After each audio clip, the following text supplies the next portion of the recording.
So I really hate talking about drones that I don't own. I feel like I'm sitting on the sideline trying to give my opinion on something that I've never used before, something that I've never flown before, something I've never even shot video or photos with before.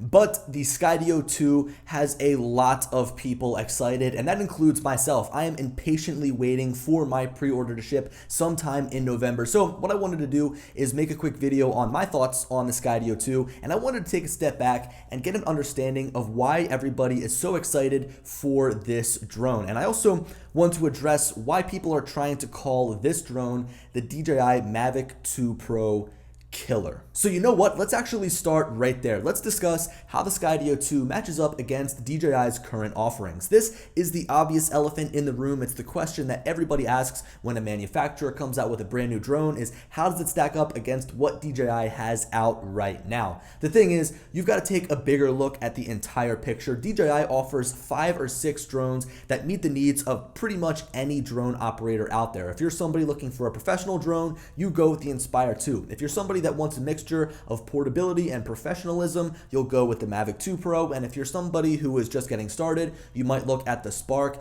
And don't forget they have drones all in between: the Mavic Air, the original Mavic Pro, the Phantom, the Mavic 2 Zoom. They offer so many different drones to meet everybody's needs, whereas these other companies like Autel with their Evo and Parrot with their Anafi and now Skydio with the Skydio 2 only offer one drone that meets the needs of, I'd say, one group of people. Now, if we look at like the Autel Evo, I'd say that probably applies to the biggest demographic of drone flyers out there. So I understand they're probably selling more Evos than DJI sells Inspires. Don't fact check me on that. I definitely don't know if that's true. But you've got to understand that DJI has such a big market share that it's really hard to compare Skydio to DJI, because let's face it, the R1 really didn't do all that good of a job at taking down any of the current lineup that DJI had out. It was a very overpriced drone. I would say that it really wasn't useful in most applications. Let's be real, it was a glorified selfie drone.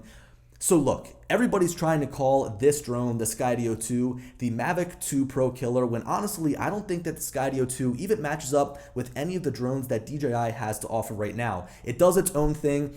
I wouldn't say it's the Mavic 2 Pro killer, and I hope that everything that I just said makes more sense by the end of this video as I continue to explain myself. Alright, so now getting into the actual drone itself, the Skydio 2, after I probably just wasted 3 minutes of your life talking about this drone without actually mentioning the specs or the design or anything like that. So we're going to go through some of the important things to note about this drone. I'll give some of my opinions on the way, and then we'll wrap everything up at the end. Now, even though I just said that this drone really doesn't compare to any of DJI's drones, if it had to compare to one of them, I'd say that it's most similar to the Mavic Air with its 23 minutes of flight time, a 36 mile/hour top speed, a camera with a 1/2/3 inch sensor, and it can also shoot 4K video. But now we have the option of shooting in 60 frames per second, which I think is really important with this drone because it will be used to capture fast-paced action. Also, you can shoot in 1080p at 120 frames per second, but that was offered on the Mavic Air. After doing some poking around on the internet, reading some forums, and going and watching some other people's videos, it seems like the camera has been reason enough for some people to discredit this drone. They think that a 1-inch sensor should be the standard on drones moving forward. I pretty much only fly drones with a 1-inch sensor. I've got the Mavic 2 Pro and the Inspire 2,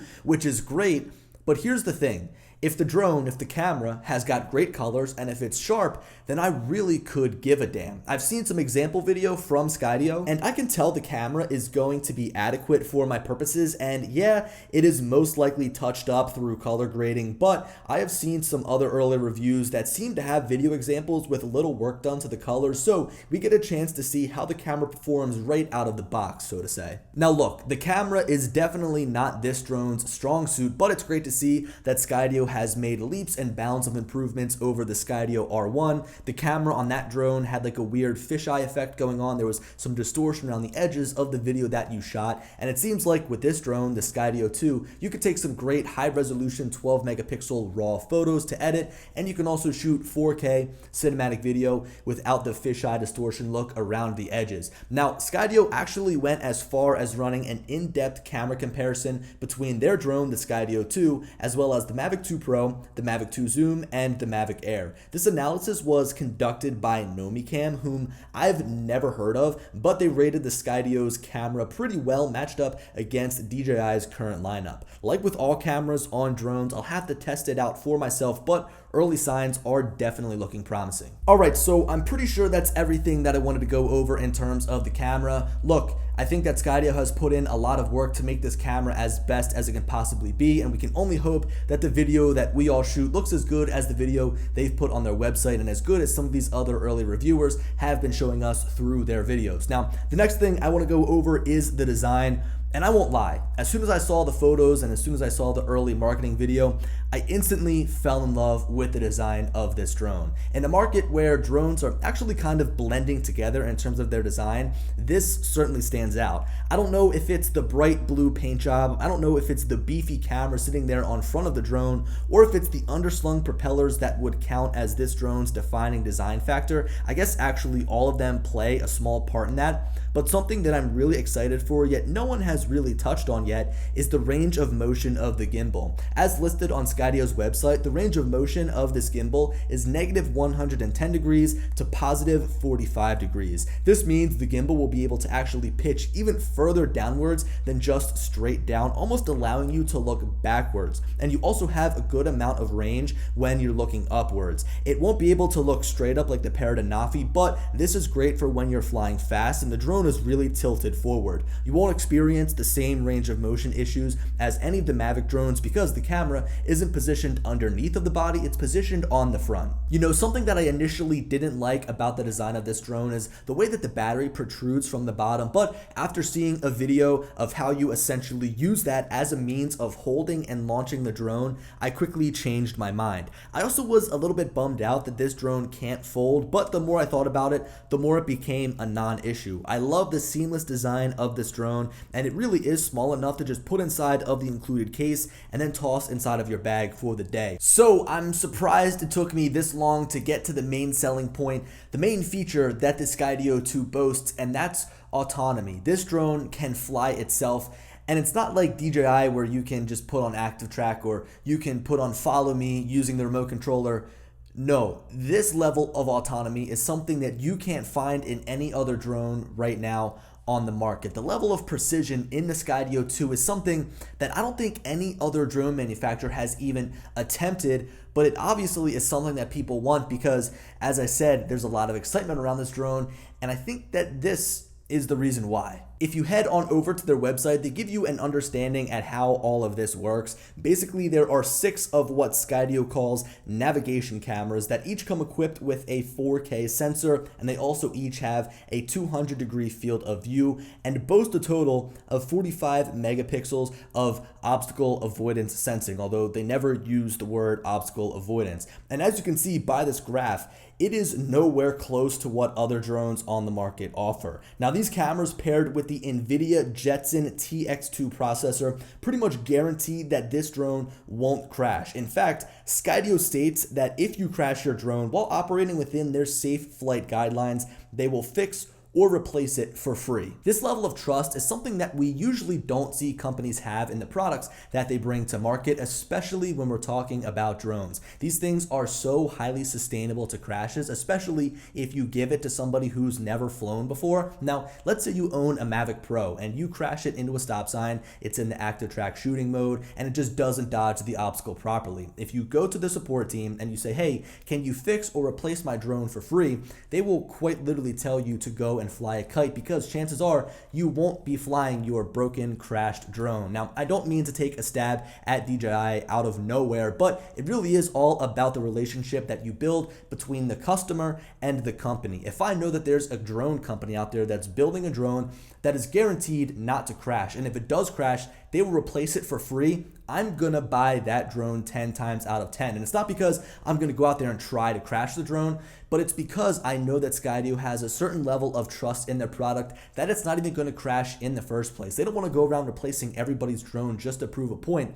They know that these drones just aren't going to crash. Now, I've got another example here, and this really isn't directly related to drones, but I own a Peak Design backpack. The zipper broke. They have a lifetime warranty on their products. I got a brand new Peak Design backpack because the zipper broke within a week. That's the type of product I want to buy, and if that's the type of product that Skydio was selling, I'm buying. Anyway, back to the topic of flight autonomy. It doesn't seem to be perfect. Like, the framing will sometimes get a little bit messed up. Sometimes it seems like the drone is trying to catch up to you and then it flies a little bit past you. But this is worlds better than what we see from any other company in the drone industry. This is the first drone that I would fully trust to actually fly itself in any conditions. When I'm flying my Mavic 2 and I want it to make a map for me using Drone Deploy, for example, I still become a little uneasy knowing I have little control over what's going to happen and the drone is just flying by itself. But in this case though, I feel like the Skydio 2 is an even better pilot than I am. Now, I briefly touched on how Skydio went back to the drawing board and finally gave us a camera in their second drone that is usable for high resolution photos and cinematic video. Well, they also went back to the drawing board in terms of how we control the drone, and now we've got 3 different methods. So the first one is the smartphone app.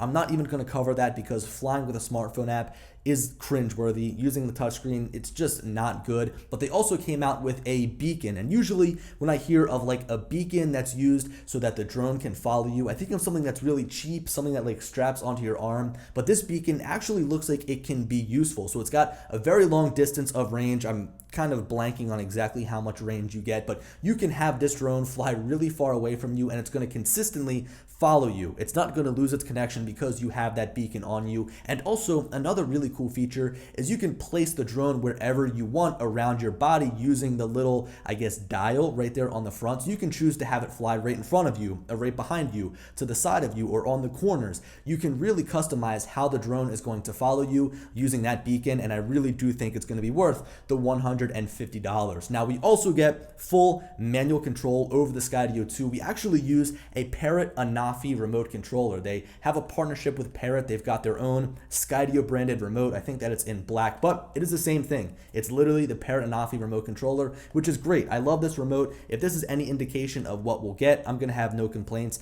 I can tell you guys that right now without actually using it because this remote is pretty good. So, what is up with all of the excitement surrounding the Skydio 2? I think that it's a mixture of a couple of different reasons. I know I myself am pretty excited for it, admittedly, and it seems like there's a lot of other people out there for various different reasons that are really jumping on the Skydio 2 hype train, if you will. The first reason that I think is because they made a damn good drone. The Skydio R1 was good, but they improved on that drone in every way possible with the camera, the price, the design, and they've made a drone that a lot of people want. If you told me that a drone could shoot 12 megapixel high resolution photos, that it could shoot 4K video at 60 frames per second, and oh yeah, it doesn't crash and it can fly itself really well, yeah, chances are I'm gonna get hyped and chances are I'm gonna buy that. And if me, as you know, I'd say a seasoned drone operator, is getting excited about this, think about what the average drone flyer is thinking of a drone that is so easy to fly. I mean, these things are going to fly off the shelves like hotcakes because they made a drone that people want. Now, I also think that timing was a very key factor in what is to be the success of the Skydio 2. Here I am talking about it like I've been flying it for months. But what I think is really going to help the success of the Skydio 2 is the timing of when it was released, because DJI just upped their prices due to the tariffs. So a Mavic 2 Pro is $1,729 right now, whereas the Skydio 2 is only $999, including, you know, $300 if you also want the beacon and the remote controller. But again, that is a very good price point to start at, sub $1,000. Also, you've got to think about how long it's been since we got a brand new drone, like something to get really excited over, right? The Mavic 2 is the last drone that I really got excited for. That was released over a year ago, back in August. The drone community is starving. They are hungry for a brand new drone, and they're hungry for a brand new drone that doesn't have the letters DJI in front of it. Especially the American consumers, the American drone operators, they want an American drone, and Skydio is pretty much filling and checking off all of the boxes. American made, American designed, American MIT grads. Also, it's cheap, it's inexpensive, it's a great drone. Again, I'm talking like I have it, but there's a lot of different factors that determine why everybody's so excited about this drone. Some people might just be excited because it's so cheap. Some people might be excited because the camera looks good, but I'm excited for all the reasons that I pretty much just told you guys about. I really can't wait to get this drone. There's one thing I'm really looking forward to, and that's pushing the obstacle avoidance sensors. I'm going to call them, even though I know that Skydio calls them something different, but I'm excited to push this drone to its limits and really get an understanding of how well these sensors can work and how well this drone is able to avoid obstacles. Anyway, guys, let me know what you think of the Skydio 2 down in the comment section below. And as always, I'll talk to you later. Peace.